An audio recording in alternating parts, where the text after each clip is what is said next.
Welcome everyone to History Gone Wilder, part of Have History Will Travel. I am your host, the Wilder Historian, and over the next couple of months, I'll be putting together the animated battle maps for the 160th anniversary for the Battles of Chattanooga and Longstreet's East Tennessee campaign. If you'd like to support the channel and help me create these animations, please consider joining the Patreon page. Every little bit helps. Enjoy.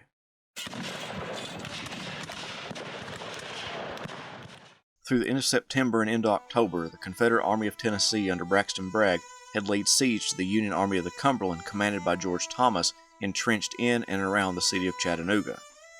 The Confederate forces had done a good job of cutting off most of the food from going in and out of the city, but small amounts of men and food could make it into Chattanooga. One of those men who entered the Union lines on the night of October 23rd was Ulysses S. Grant. When he arrived at headquarters, Thomas and General William Baldy Smith greeted him. Days before, Smith put forward a plan to break the siege by capturing Brown's Ferry.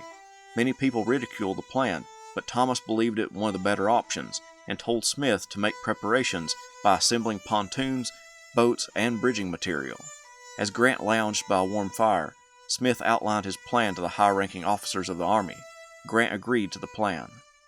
The next day, Thomas, Smith, and Grant visited Brown's Ferry to examine the ground over which the troops were expected to assault the Confederate forces on the other side of the Tennessee River. The opportunity was now, since Union General Joseph Hooker, with troops from the Army of the Potomac, was on their way to their assistance from Bridgeport, Alabama. If Thomas and Grant could secure Lookout Valley, they could open up a steady supply line to the city and give them a foothold to dislodge the Confederates off of Lookout Mountain and Missionary Ridge. For the assignment of capturing Brown's Ferry, 2 brigades were chosen. William B. Hazen's brigade would lead and spearhead the assault. Hazen's actions at both Stones River and Chickamauga won him and his men exceptional praise. At Stones River, they held out in the Round Forest and allowed Thomas and then Army Commander William S. Rosecrans to assemble a defensive line on the Nashville Pike. At Chickamauga, they doggedly held out against Confederate attacks, again buying the Union High Command time to put together a stronger defensive line. Hazen would be joined by Ivan Turchin and his brigade. Turchin immigrated to the U.S. from Russia, where he served as an officer in the Russian army during the Crimean War, as well as participated in other military operations. Turchin's performance at Chickamauga won him great praise as he became part of Thomas's strong line at Kelly Field. Part of Hazen's brigade would float down the river on boats, while the rest of the brigade and all of Turchin's men would cross Moccasin Point to Brown's Ferry. Once Hazen's force occupied the hills on the west bank of the river, Turchin's men would cross the river on a pontoon bridge.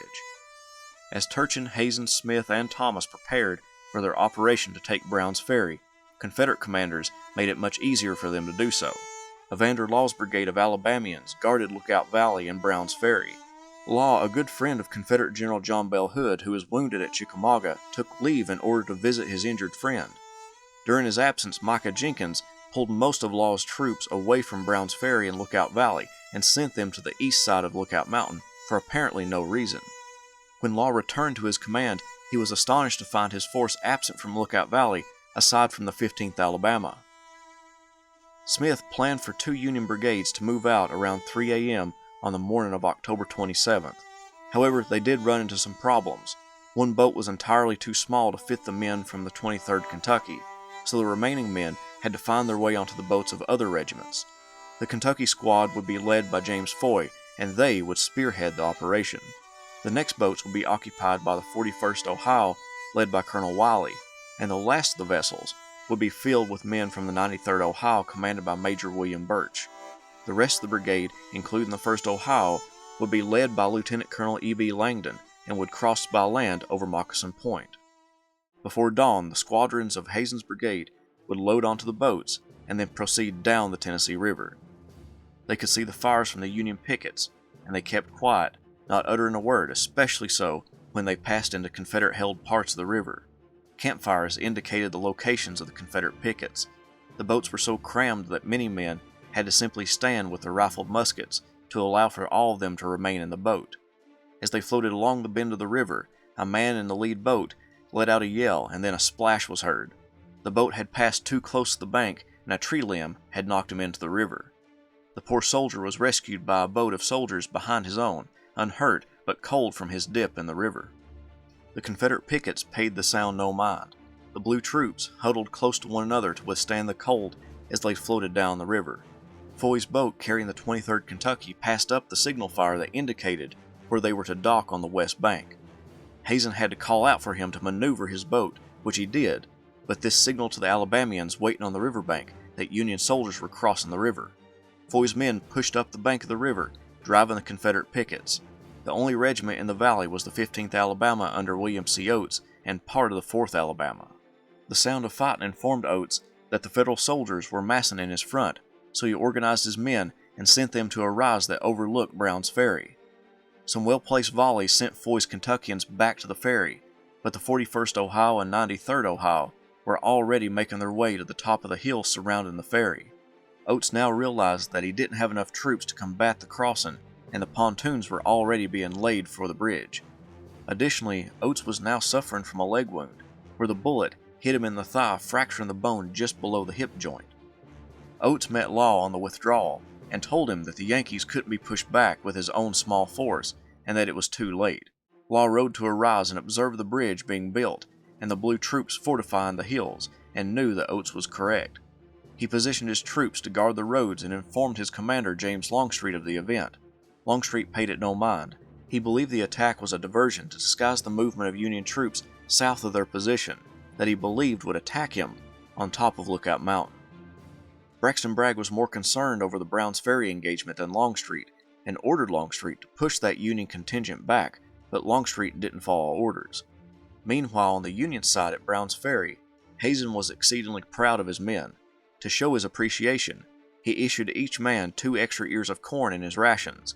A veteran of Hazen's brigade recalled the event years later at a reunion and said, "2 ears of corn as a reward of bravery may seem like a joke to you companions, as you sit around this well-filled table tonight, but I assure you that on the occasion referred to, had the option of a Medal of Honor or 2 ears of corn been given to the troops, very few would have accepted the medal." Bragg and Longstreet met atop Lookout Mountain at Sunset Rock and discussed what to be done about the foothold gained at Brown's Ferry. However, a more serious matter was materializing in Lookout Valley. Joseph Hooker was arriving with the 11th Corps and part of the 12th Corps from the Army of the Potomac. The 11th Corps troops approached Brown's Ferry and encamped for the night. Hazen was concerned that Hooker hadn't prepared his men for an attack that the Federal officers expected as a counter to the capture of Brown's Ferry. Hooker placed Brigadier General John W. Geary's division near Wauhatchie to guard the supply route through Lookout Valley and the station located there. The isolated division caught the eye of Longstreet, and instead of attacking Brown's Ferry, Longstreet intended to attack Geary's lone division, which was under strength at the moment. Bragg told Longstreet that he could use the division of W.H.T. Walker and that he would even send Breckinridge's troops to help in throwing back the Union forces, but Longstreet decided to attack with a single division, that under Micah Jenkins. Law's brigade was already in the valley, so he would move Jerome Robertson's Texas Brigade, Henry Bidding's Georgians, and John Bratton's South Carolina Brigade, formerly Jenkins' Brigade, into the valley. Law and Robertson would occupy some hills in the valley and attack Hooker's force if they came to the rescue of Geary's division, which would be attacked by Bratton's force. Benning's men would occupy a position on the left of Law and Robertson to give support to Bratton if needed. All of this was to occur in a night attack. The 29th Pennsylvania acted as skirmishers for Geary's division. The Pennsylvanians formed a perimeter around their comrades so that any advance by the enemy would be detected and give them enough time to react. At around midnight, Bratton's troops marched down Brown's Ferry Road and pushed the skirmishers back toward the Union division. The heavy firing convinced Geary to send the 111th Pennsylvania up the road. The men from the Keystone State faced east, anticipating an attack from the direction of Lookout Mountain, but Geary quickly realized that the main attack was coming from the north and reoriented them as the 109th Pennsylvania fell in beside their sister regiment. Bratton's South Carolinians descended upon the lone Union division, and heavy fighting broke out in the darkness. Brigadier General George S. Greene, the savior of Culp's Hill on the second day of the Battle of Gettysburg, received a horrible wound as the engagement began when a bullet shattered his jaw and tore out part of his right cheek. He was immediately taken to the rear. The Union artillery on a hill south of the 111th and 109th Pennsylvania wreaked havoc on the Gray troops until the Southerners began to target the cannoneers. Among the casualties was Geary's son, who commanded a section of the battery. The Confederate bullets eliminated nearly half of the artillerymen, which raised the anxiety level of the crewmen. The next series of Union shells hit in amongst Union soldiers, decapitating a member of the 111th Pennsylvania and tearing off the leg muscles of another. Branton sent the Palmetto sharpshooters and Hampton's Legion to the flanks of the Union division. Members of the Legion captured a wagon train as they traversed the road in their front, but the scared teams of mules ran into their lines, causing a great disorder. The 137th New York arrived on the scene to throw back the rebels, but Branton wasn't done yet. The darkness and casualties didn't stop the brigade commander from thinking one final charge would spell doom for the Federals. Geary's men were running low on ammunition and began to fix bayonets and brace themselves for hand-to-hand combat if the rebels came again. Before he could launch another assault, word came to Jenkins to pull back. All of the commotion from the Battle of Wauhatchie got the attention of Hooker, who panicked, thinking that Geary's lone division would be completely destroyed. He hurriedly got his divisions in motion. Although Hooker intended for Carl Schurtz's division to take the lead as they marched to Wauhatchie, Brigadier General Adolph von Steinwehr's division started for Geary first, with Orlando Smith's brigade in the lead. This mix-up would lead to Geary receiving no help. About a mile outside of their camp, along the Browns Ferry Road, shots rang out from a wooded hill and bullets ripped into the 73rd Ohio as they marched in their columns of fours. The volley came from Law's skirmishers, placed at the bottom of the hill. Smith deployed his 3 regiments, with the 73rd Ohio on the right and the 33rd Massachusetts on the left. The 136th New York stayed in reserve near the road. The surprising volleys from what would become known as Smith's Hill worried Hooker, who now thought that the attack on Geary might be a diversion to allow the Confederates to retake Brown's Ferry. He immediately ordered Smith to attack the hill and for Steinwehr to use his other brigade under Adolphus Buschbeck in support. Hooker didn't know that Steinwehr was in the lead, so he thought Schurz was already on his way to relieve Geary, when in fact Schurz was still behind Steinwehr. Law had put together a strong line on top of Smith Hill. He used his own brigade and that of Jerome Robertson to cover the hill and protect his own line of retreat in the event of his position being overrun. When the Federals pushed up the hill, the forest, darkness, and elevation caused the regiments to lose contact with one another.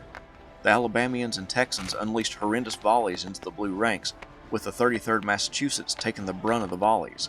The 73rd Ohio and the 33rd Massachusetts fell back into the field at the base of the hill. Meanwhile, the entire march to help Geary was falling apart. Schurz led Tyndale's brigade toward Wauhatchie, but some stray bullets from Smith's Hill hit one of his aides, convincing him to stop. But with orders to press toward Geary, he resumed the march. Behind him was Colonel Schinovsky, who stopped in the road, hearing the heavy guns from atop Smith's Hill. Colonel Hecker was behind Schinovsky. Hecker decided to go around Schinovsky by moving off the road and through a field to the west. However, one of Oliver Otis Howard's aides stopped him and ordered him to front Smith's Hill and give support to Smith.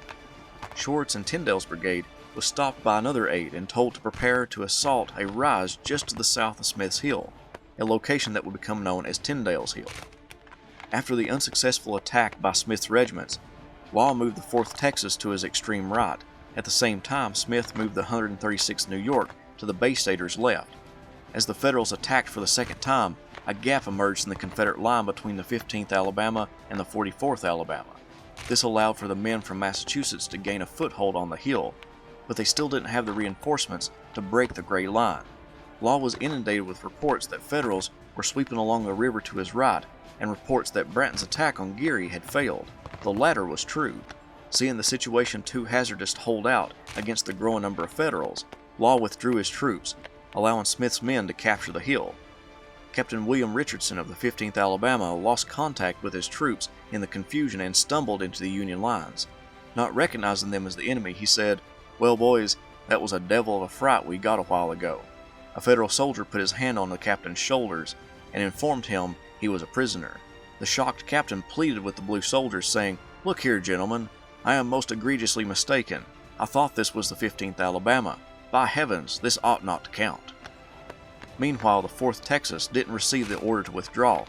The 136th New York and 33rd Massachusetts hit them in front and flank, driving the Texans from the hill.